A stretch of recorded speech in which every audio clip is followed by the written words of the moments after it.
Hello friends, CTT की तैयारी करने वाले सभी शिक्षक साथियों को अपने यूट्यूब चैनल एडू चंद्रा में मैं चंद्रशेखर कुमार आप सभी को बहुत बहुत स्वागत करता हूं।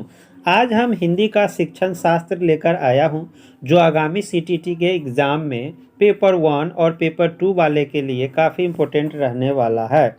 तो वीडियो को अंत तक बने रहेंगे ताकि जो भी क्वेश्चन इसमें हैं वो सारे को आंसर सही से समझ सके।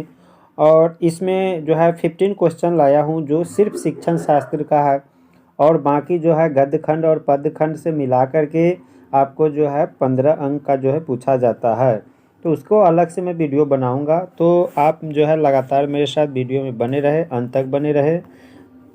तो यहाँ मेरा आज का पहला प्रश्न है। पहला प्रश्न क्या है कि भाषा की पाठ्य पुस्तक में सबसे महत्वपूर्ण पक्ष है। यानी कोई भी अगर पुस्तक है, भाषा इट मीन्स जो है हिंदी।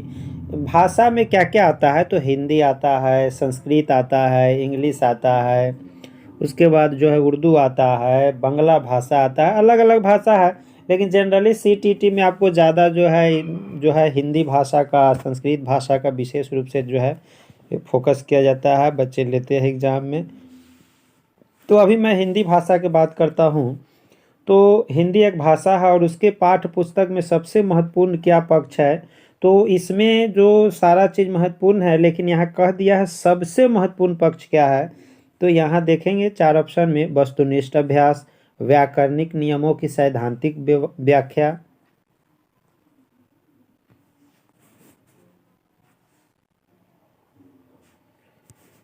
तो आज का मेरा पहला प्रश्न है भाषा की पाठ्य पुस्तक में सबसे महत्वपूर्ण पक्ष है। तो भाषा की पाठ्य पुस्तक यानी जो किताब जो हमारा जो है बच्चे के लिए जो है सरकारी जो है एनसीईआरटी हो गया या एससीईआरटी हो गया, उसमें जो है पाठ्य पुस्तक जो बना है उसमें जो कहा जा रहा है कि सबसे महत्वपूर्ण पक्ष क्या होना चाहिए। जो पुस्तक में जो हम कोई पाठ लिखते हैं या कविता लिखते हैं उसमें क्या क्या महत्वपूर्ण होनी चाहिए, तो पुस्तक अच्छा होगा, बच्चे आसानी से सीख जाएंगे, और ख़ासकर हिंदी के। तो इसमें 4 ऑप्शन दिया हुआ है वस्तुनिष्ठ अभ्यास, व्याकरणिक नियमों की सैद्धांतिक व्याख्या, पाठों का उद्देश्यपूर्ण चयन, कागज़ की गुणवत्ता और छपाई।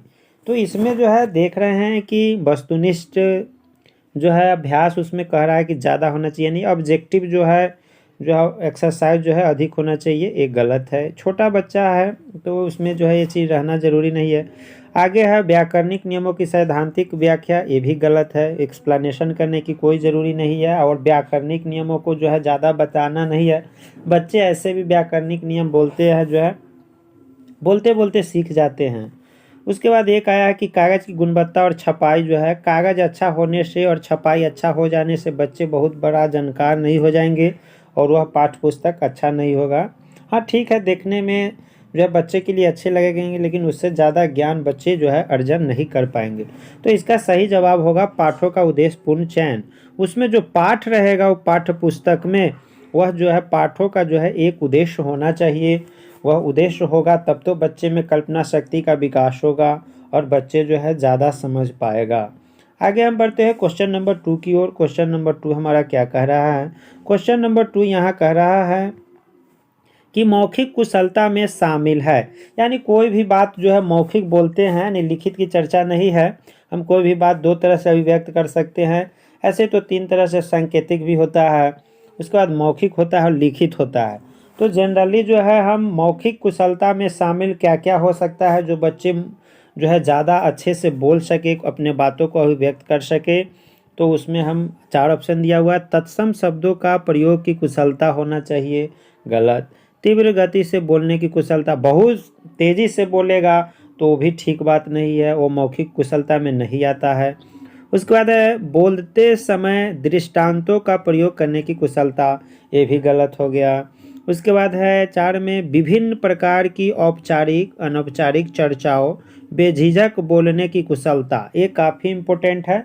यानी मौखिक कुशलता में इसको हम शामिल कर सकते हैं कि औपचारिक का मतलब होता है कि जो है विद्यालय में जो भाषा बोली जाती है, जो बातों को बोला जाता है जो बात, उसको हम औपचारिक बोलेंगे। और अनौपचारिक चर्चा का मतलब हुआ जो विद्यालय से बाहर घर में रह के, समाज में रह के, रिलेशनशिप में कहीं भी जा कर के हम जो चर्चा करते हैं वो अनौपचारिक चर्चा हुआ। और जो है विद्यालय में और जो है गांव समाज में जो बेझिझक बोलने की कुशलता प्राप्त होगा उसी को हम मौखिक कुशलता में शामिल करेंगे। इसका सही जवाब डी होगा। चलिए, उम्मीद है कि समझ गए होंगे। क्वेश्चन नंबर हम 3 की ओर बढ़ते हैं। क्वेश्चन नंबर 3 हमारा क्या है, तो यहाँ देखिए, भाषा के कौशल के बारे में चर्चा है। आप जानते हैं कि भाषा कौशल जो है 4 है, जिसको हम सुबोपली के नाम से जानते हैं। शॉर्टकट में हम सुबोपली बोलते हैं। सु से सुनना, और वो से बोलना, और प से पढ़ना, अली से लिखना, सुबोपली। तो इसमें सुबोपली देख लेंगे तो यहाँ 4 ऑप्शन है। इसमें देखिए, सुनना, बोलना, पढ़ना, लिखना। इसका सही जवाब जो है सही जवाब जो होगा वह होगा ए, यानी सुनना, बोलना, पढ़ना और लिखना, यानी सुबोपली। तो इसमें 4 भाषा कौशल है। ये सब जो है समझना आ गया, ये गलत हो गया। इसमें भी समझना आ गया, गलत हो गया। स्मरण और समझना आ गया, इसलिए ये गलत हो गया। ये सही जवाब है सुनना, बोलना, पढ़ना, लिखना। तो आप जानते हैं भाषा कौशल कितने हैं, तो 4, सुनना, बोलना, पढ़ना, लिखना। जिसमें जो है 2 जो है भाषा कौशल से, यह जो है 2 भाषा कौशल इसमें आ जाएंगे, वह ग्रहणात्मक होंगे। और 2 भाषा कौशल जो है अभिव्यक्तनात्मक होते हैं। जब 2 भाषा कौशल इसमें जो ग्रहणात्मक के रूप में कौन कौन है, तो जब हम किसी को बात सुनेंगे, कोई शिक्षक के बात जब हम सुनेंगे तो ग्रहणात्मक होगा, यानी सुनना जो है ग्रहणात्मक हो जाएगा, और जो है पढ़ना ग्रहणात्मक हो जाएगा। ये 2 है ग्रहणात्मक, और ये 2 को जो है बोलना और लिखना, ये अभिव्यक्तनात्मक कौशल है। तो कभी कभी पूछ देता है कि भाषा कौशल में कौन ग्रहणात्मक कौशल है, तो ग्रहणात्मक मतलब ग्रहण कर लेना, यानी पढ़ेंगे तो ग्रहण हो जाएगा और सुन लेंगे तो ग्रहण हो जाएगा। तो 2 चीज़ जो है ग्रहणात्मक कौशल है। अब कोई बात अगर आप कहीं भाषण दे रहे हैं, बोल रहे हैं, चाहे लिख रहे हैं, जो बात आप जानते हैं उसको लिखेंगे, या कोई बात जानेंगे तो भाषण देंगे, बोलेंगे तो अभिव्यक्त करेंगे, अपने बातों को अभिव्यक्त करेंगे। इसलिए जो बात जो हम अपने दिमाग से अभिव्यक्त करते हैं, बोलते हैं, लिख कर जैसे हो, उसको हम अभिव्यक्तनात्मक कौशल के श्रेणी में रखते हैं। याद रखेंगे, एग्जाम के लिए काफ़ी इम्पोर्टेंट है। आगे हम बढ़ते हैं क्वेश्चन नंबर 4 की ओर। और क्वेश्चन नंबर 4 में क्या है कि बच्चे विद्यालय आने से पहले, यानी विद्यालय आने से पहले उसके पास क्या क्या होता है, भाषा से संबंधित, हिंदी से क्या उसको जानकारी होता है। तो इसमें 4 ऑप्शन है। कोई भी भाषा बोल नहीं सकता, ये गलत है। एक क्वेश्चन पॉजिटिव है, आंसर भी हमारा पॉजिटिव होगा, लेकिन ये कहता है कोई भी भाषा बोल नहीं सकता। कैसे नहीं बोल सकता है? वो हिंदी के भी भाषा बोल सकता है, अपने जो है गाँव समाज में जो भाषा बोला जाता है वो भाषा बोल सकता है। कम से कम लोकल लैंग्वेज तो ज़रूर बोल सकता है, जो है उसके आसपास के जो भाषा है वो तो ज़रूर बोलेगा। ये कहता है कि कोई भी भाषा बोल नहीं सकता, गलत। सभी भाषाएं पढ़ सकते, गलत। सभी भाषाएं ज़रूर नहीं पढ़ सकता है, जो भाषा जानता होगा वही पढ़ सकता है। लेकिन सभी भाषा, अब जैसे हिंदी के बच्चे होंगे, उसको कहेंगे उर्दू पढ़ो, उर्दू तो एक भाषा है, कहेंगे इंग्लिश पढ़ो, कहेंगे उसको बांग्ला भाषा पढ़ो, तो ये संभव नहीं है। इसलिए सभी भाषाएं पढ़ सकते हैं, ये बात गलत है। सी में है सब कुछ लिख सकते हैं। अब बताइए, छोटे बच्चे सब चीज़ कैसे लिख सकते हैं, सब कुछ कैसे लिख सकते हैं? जो जानेगा वही ना लिख सकता है। यहाँ कॉन्फिडेंस की बात हो रही है, तो कॉन्फिडेंस उतना बच्चे को नहीं होता है, प्राइमरी लेवल के बच्चे के या मिडिल लेवल के बच्चे के, जो हर चीज़ को लिख सकता है। ये गलत हो गया, ये भी आपका ऑप्शन सही नहीं होगा। अब डी में आते हैं, अपनी बोलचाल की भाषा के अनुभवों से लैस होते हैं। यानी जो उसके आसपास में जो बोलचाल की भाषा है, जो बातचीत करते रहता है, वह भाषा बच्चे जानता है। वो अपने बात को अभिव्यक्त कर सकता है, बोल सकता है, समझ सकता है। यह जो है इसका सही जवाब डी होगा। ये सही ऑप्शन डी होगा। आगे बढ़ते हैं, क्वेश्चन नंबर 5 की ओर बढ़ते हैं। क्वेश्चन नंबर 5 हमारा क्या कह रहा है, ध्यान से देखेंगे। तो क्वेश्चन नंबर 5 हमारा कहता है, किस तरह के परिवेश में बच्चे का भाषा विकास अपेक्षाकृत बेहतर होगा? तो यहाँ 4 ऑप्शन है कि कैसा परिवेश रहेगा तो बच्चे का भाषा विकास जो है अधिक से अधिक होगा। तो यहाँ देखिए 4 ऑप्शन में 3 ऑप्शन दिख रहा है, एक ऑप्शन जो है नहीं दिख रहा है।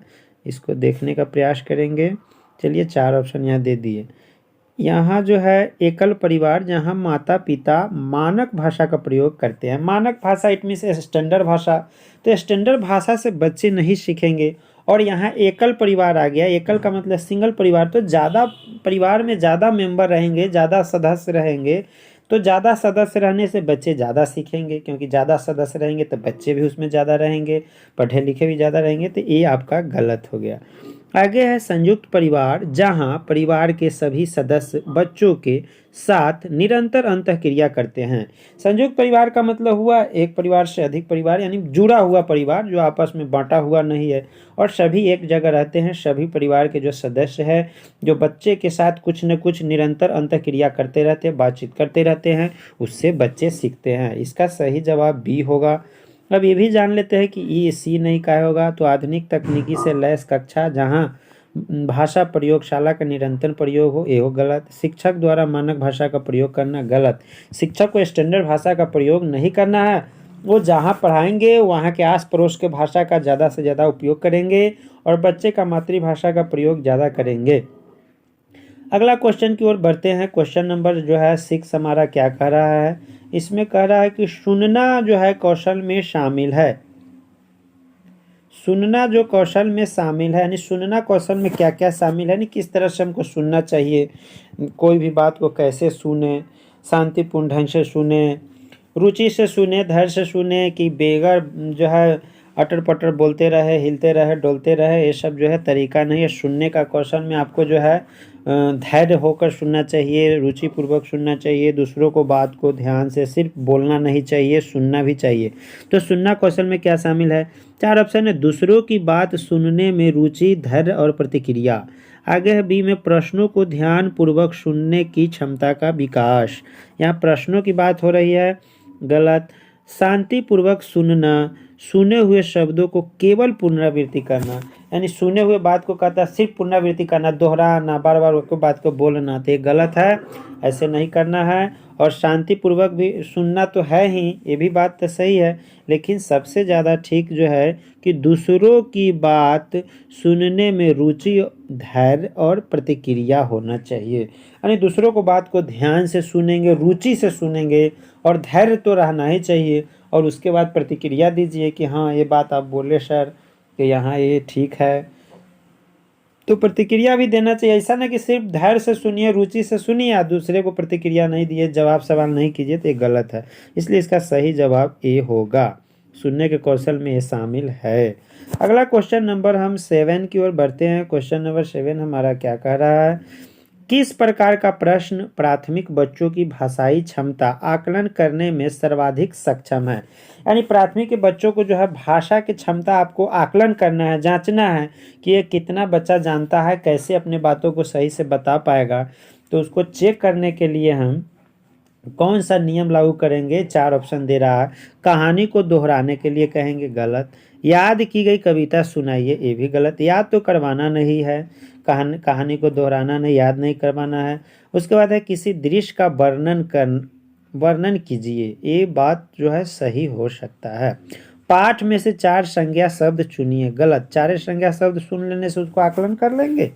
हाँ, व्याकरण का आकलन थोड़ा ही करना है, उसको भाषा की क्षमता का आकलन करना है। तो किसी दृश्य का वर्णन करने के लिए उसको कहेंगे कि बच्चा इस चित्र में क्या क्या दिया हुआ है इसके बारे में तुम बताओ। ये सही जवाब 7 का सी हो जाएगा। आगे बढ़ते हैं, क्वेश्चन नंबर 8 की ओर बढ़ते हैं। हमारा क्वेश्चन नंबर 8 में क्या कह रहा है? क्वेश्चन नंबर 8 हमारा कह रहा है बच्चों में पठन संस्कृति का विकास करने के लिए अनिवार्य है। क्या क्या अनिवार्य है? बच्चों में पठन संस्कृति को डेवलप करना है, तो इसमें है कक्षा में मुखर वाचन करने का अभ्यास, गलत। बाल साहित्य पठन हेतु प्रेरणा, ये आपका सही है। बाल साहित्य पर ज़्यादा से ज़्यादा फोकस करेंगे कि इसको पढ़ो और उसको जो है मोटिवेट करेंगे, क्योंकि बाल साहित्य है अच्छे अच्छे रुचिकर कहानी रहते हैं, बच्चे जल्दी समझ जाते हैं। बड़े बड़े शब्द जो है, कठिन शब्द का प्रयोग उसमें नहीं रहता है, इसलिए जो है विशेष रूप से बच्चे वो जल्दी से सीख जाएंगे। इसलिए जो है पठन संस्कृति में जो है ज़्यादा मोटिवेट करेंगे कि वो बाल साहित्य पढ़े। और बाकी सब जो है उतना इम्पोर्टेंट नहीं। बर्तनी विन्यास का अभ्यास, छोटा बच्चा बर्तनी क्या करेगा, शुद्धता पर क्या ध्यान देगा। पठित सामग्री का लेखन अभ्यास करेंगे, जो पढ़ लेंगे उसको लिखने का अभ्यास करेंगे तो पठन संस्कृति जो है जरूरी नहीं कि डेवलप होगा, इसलिए इसका सही जवाब बी ही होगा। आगे बढ़ते हैं, क्वेश्चन नंबर जो है हम 9 की ओर बढ़ रहे हैं। क्वेश्चन नंबर 9 हमारा क्या कह रहा है? क्वेश्चन नंबर 9 हमारा कहता है प्राथमिक स्तर पर भाषिक रेखांकन और चित्रांकन में क्या है? प्राथमिक स्तर पर जो भाषिक रेखांकन और चित्रांकन में क्या क्या आता है? तो यहाँ एक सह शैक्षणिक गतिविधि मात्र है, मात्र लगा दिया तो निगेटिव आ गया, केवल लगा दिया तो निगेटिव आ गया। उसके बाद जो है एक ही मात्र कहेगा तब भी निगेटिव है। यहाँ पॉजिटिव क्वेश्चन है तो पॉजिटिव आंसर होगा। बच्चों की अनुकरण प्रवृत्ति को पोषित करता है। सी में है काव्य व्याख्या का एकमात्र मार्ग है। लेखन अभ्यास का एक महत्वपूर्ण चरण है। तो यहाँ प्राथमिक स्तर पर भाषिक रेखांकन और चित्रांकन यानी चित्र करने की बात है, तो चित्रांकन करने के लिए तो लिखने का भी हमें अभ्यास होता है। रेखांकन करना, कोई चीज़ को रेखा से अंडरलाइन कर देना या रेखांकन करना, रेखा की तरह अंकन कर देना, लिख देना, चित्रांकन करना, तो ये सब में जो है लिखने का अभ्यास होता है। ज़्यादा लेखन शैली अच्छा होगा, अभ्यास होगा तो अच्छा से चित्रांकन कर सकता है या रेखांकन कर सकता है, इसलिए सही जवाब इसका होगा डी। लेखन अभ्यास का एक महत्वपूर्ण चरण है। अगर लेखन अभ्यास किसी का अच्छा है तो वह रेखांकन भी अच्छा करेगा, चित्रांकन भी अच्छा करेगा, इसलिए प्राथमिक स्तर पर इस रूप पे विशेष रूप से ध्यान देना चाहिए। आगे क्वेश्चन नंबर हम जो है 10 की ओर बढ़ रहे हैं। क्वेश्चन नंबर 10 हमारा क्या है? तो कहता है कि प्राथमिक स्तर पर भाषा शिक्षण का उद्देश्य है, यानी प्राथमिक का मतलब हुआ 1 से लेकर के 5वें क्लास तक के बच्चे के लिए जो हमारा जो है भाषा सिखाते हैं उसका क्या उद्देश्य है।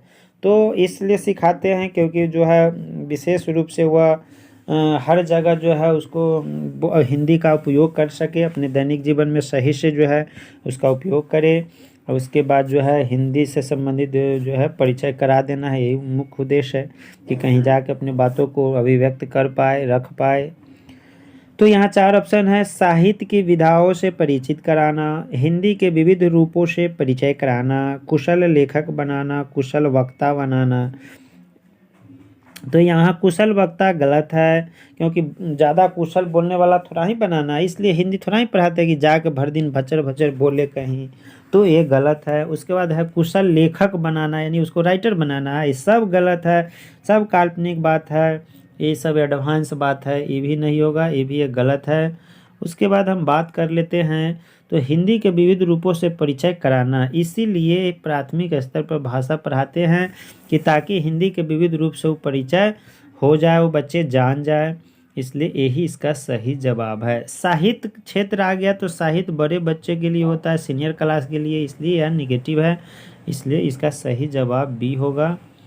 क्वेश्चन नंबर हम 11 की ओर बढ़ रहे हैं। क्वेश्चन नंबर 11 कहता है कि सुहास, सुहास किसी का नाम है, सुहास किसी का नाम है, पढ़ते समय कठिनाई का अनुभव करता है, वह डैश से ग्रसित है।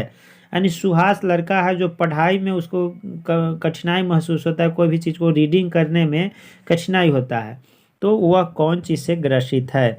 तो शिक्षा विभाग में अगर जो है शैक्षणिक क्षेत्र में अगर कोई भी बच्चा जो है पढ़ने में जो उसको गलत शब्द पढ़ देता है, सही से नहीं पढ़ पाता है, तो वह कौन से विकार से जो है ग्रसित है? तो वह सही इसका जवाब होगा डिसलेक्सिया।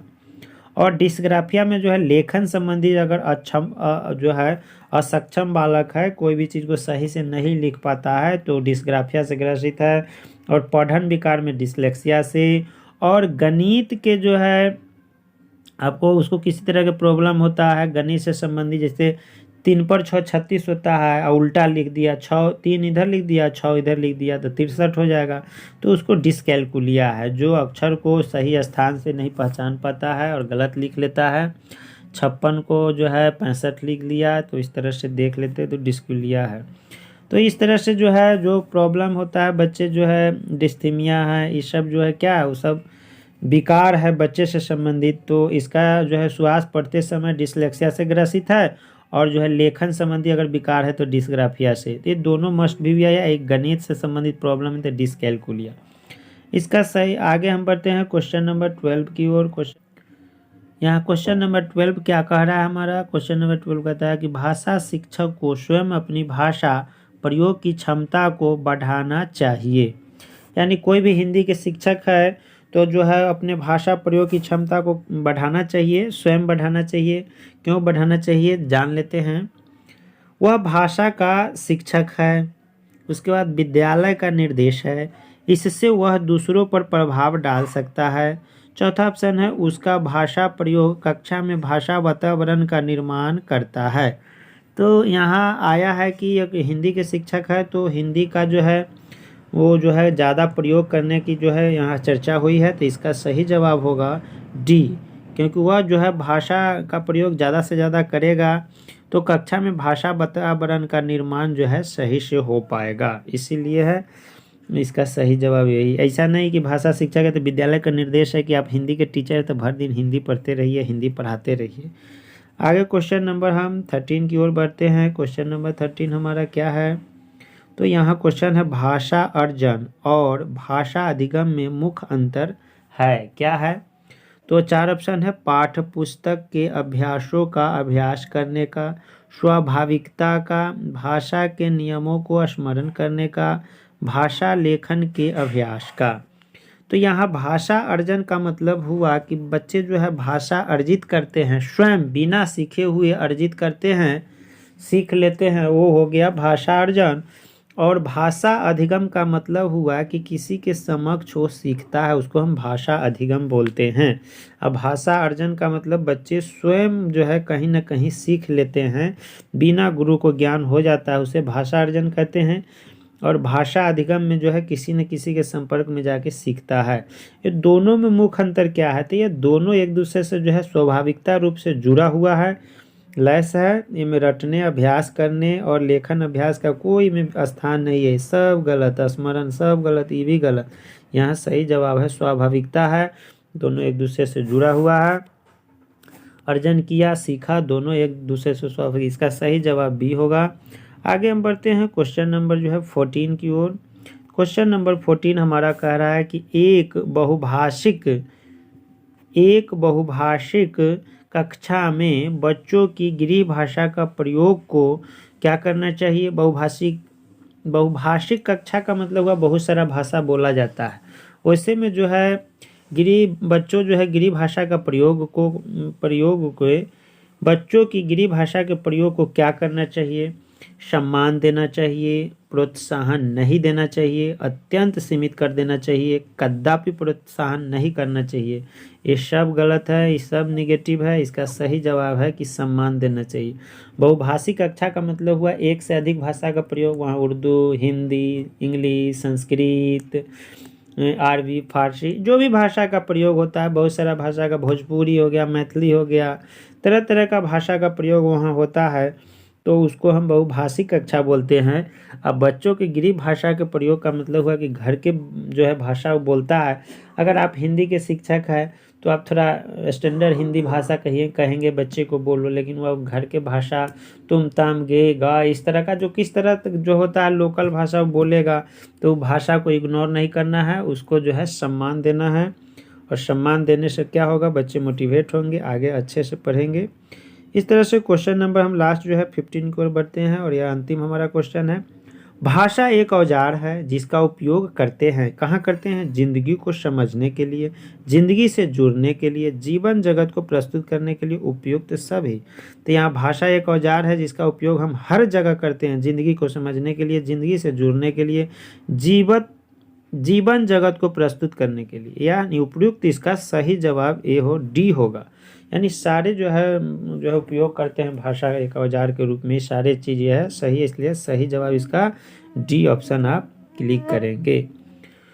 तो आज के लिए इतना ही। वीडियो के अंत तक बने रहने के लिए सभी छात्रों को, सभी शिक्षक बंधुओं को बहुत बहुत धन्यवाद। आपका दिन शुभ हो।